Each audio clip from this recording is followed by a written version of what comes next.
Hey, what is up guys, welcome back to another video. And yeah, it's been a while. At this point you're probably thinking, Hella, you said you're gonna do loads of videos on this car, and well, there's definitely a good reason for it, and that's kind of because I blew my engine. Now, the reason I never mentioned this, I never said this to anyone, I never posted a story or a tiny video or anything, is because I wanted to make sure that it was all in the clear. So I knew what the outcome was going to be, because there's so many complicated things. Like, I had warranty, I bought this car from a dealership, so it was their responsibility as well. So what happened? How did I blow my engine? So I was just driving, going to a car meet, and going down some country roads and stuff, and I was listening to music, so I couldn't really hear if anything was going on, anything was happening. And all of a sudden my car just went, oil pressure light came on, the engine malfunction. And when an oil pressure light comes on, it's not really a little thing. And yeah, at that point I kind of guessed that I'm gonna have a headache for the next couple of months. So I was really supposed to save up for a few mods, so I was really getting some money together, planning on, you know, filming and stuff. And the first car meet I went to, that's when everything happened. And I actually thought that I might have to get a new car. I've probably lost a lot of money on this. But actually, the outcome wasn't as bad as I expected. It was longer than I expected, so it was worth the wait. But I do have a big story to tell, and this was such a headache. I didn't really want to tell anyone. You know, YouTube has shown me that, you know, even though you're having like a bad day or a bad month or a bad year, you can't let those things bring you down. And there are other things that can fill in that sadness or kind of bad time you're having. So let me tell you what happened in detail. Once my car broke down, I didn't know what it was, but at the first moment I didn't know what it was, but I went on YouTube, I looked at the E92 M3s which were having rod bearing issues, and that's a 4.4 litre V8. This is a different engine, but it's a 4.4 litre V8 twin turbo, and the rod bearings on the E92 M3 always used to go wrong. So the rod bearings sit in between the connecting rod and the crankshaft. So I'll show a diagram up here, and it really needs oil in that little tiny gap. So therefore you need hot oil to go in there. So you need your car warmed up, you need hot oil going in there. And then really when your car's cold, there's thick and cold oil, and you need to let your car go to operating temperature before you floor it or anything. So that's why you need a hot and thin oil to go in between there. And I really think the previous owners didn't really care about that. The previous owners probably had BMW warranty and were like, you know, if anything happens, it happens. I've got warranty. I can get a courtesy car while it's being fixed, or I get my money back. So what happened to me? My car was fully warm. I was already an hour into my journey, which was kind of annoying because I had to get a recovery truck.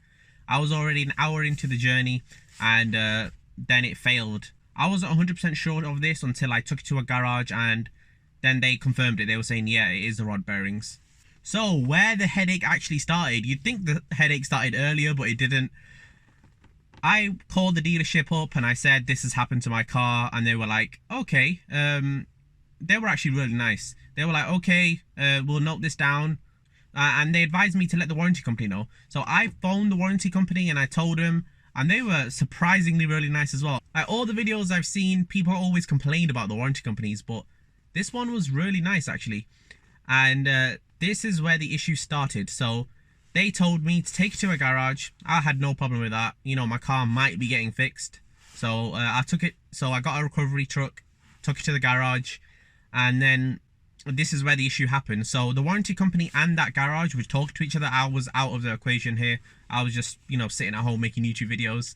So basically the warranty company wanted to know it, or confirm it was the rod bearings, it was the engine, you know. So how do they confirm that, you may ask? Well, they don't come and just, you know, listen to the engine or evaluate themselves. They want them to open it. They want the garage to open the engine. I would be fine with that, you know, if they were paying. They wanted me to pay to open the engine. This is where the warranty kind of gets you. They want you to pay the money to open up the engine, and they may or may not pay out for it. So you have to pay £3,000 or whatever the mechanic charges to open up the engine and check where the failure is, and then send pictures to the warranty company. And then if it is something they cover, they will pay out, and then you're only 3,000 in, you know, you're in the 3,000 in the hole for this, which is not that bad. But if it's something they don't cover, if they say it's wear and tear, then you've just lost 3,000, and you know, you've got no engine, so you have to sell a car without an engine, which could have been really bad. I would near enough lost the whole value of the car. I was kind of stressed out at this point, so I called my dealership where I bought the car and I said, you guys handle it. I don't want to handle it, because it is their responsibility. Because within 6 months of purchasing a car, it's your dealership's responsibility to make sure that car doesn't break or anything. So I sent the car to the dealership, which is another recovery truck fee. So once it got to the dealership, I told the dealership, I told the dealership, you know, you guys are responsible for this. You know, 6 months, I've read all the legal stuff. And then they came back to me after 2 weeks and they said, nope, it's not our responsibility, because there's tire marks on the back bumper, so they could see shreds of tire, like someone's done a burnout or has been sliding in it. I mean, that can't have been me. So at this point I was like, I've lost all my money. But then this happened, and the dealership took it on from there. Not gonna lie, they were really nice. They sent it to another garage. This garage took so long in doing this car.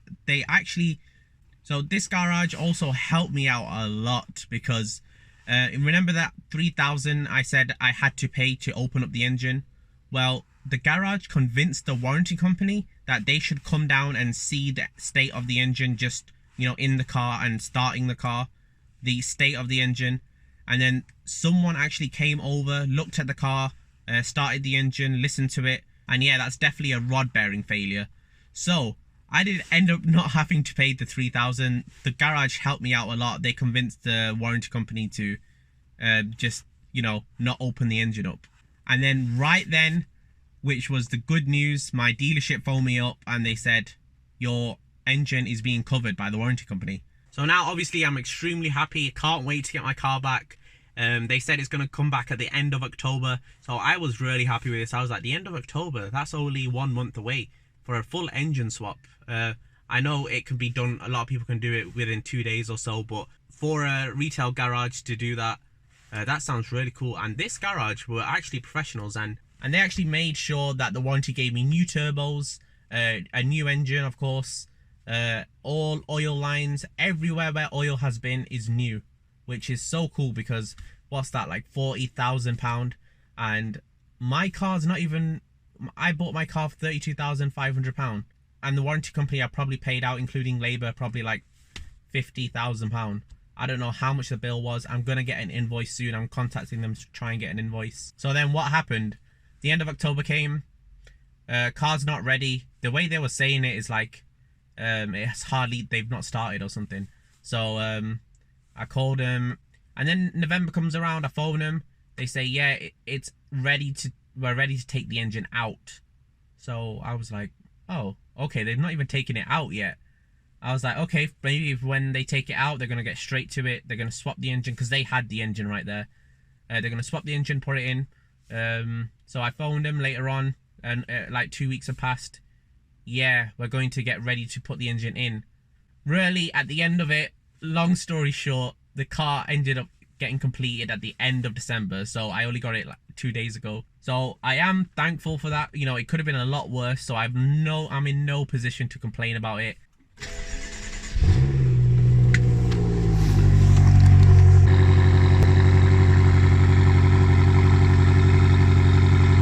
Doesn't seem like anything has changed about it since it was working, but now I have a brand new engine, and now I have to break it in slowly, so I can't drive, you know, over 3k revs, which I've not been doing. I've already done 280 miles on the car, and yeah, I'm just looking forward to it getting to 1,200 miles and then getting the running in service and start actually modifying this car.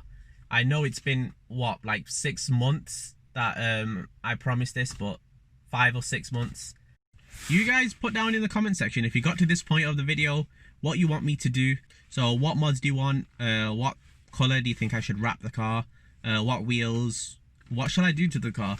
So yeah, that would be really appreciated.